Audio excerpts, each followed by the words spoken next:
ఏంటి ప్రేమగా ఉండాలి. యేసయ్య పరలోకం మనకి ఇచ్చాడు, అవును కదా. మనం భార్యను ప్రేమించలేకపోతే, భర్తను ప్రేమించలేకపోతే, పిల్లలు ప్రేమించలేకపోతే ఎవరిని ప్రేమిస్తాం మనం?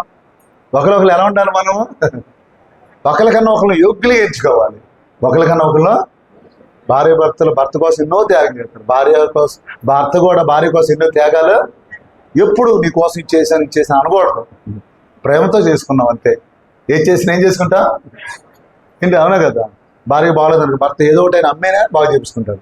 భర్తకు బాగోలేదనుకో భార్య ఏదో ఒకటి మెల్లదన్నా తీసేనా ఆ భర్త ఉంటే చాలు అనుకుంటారు.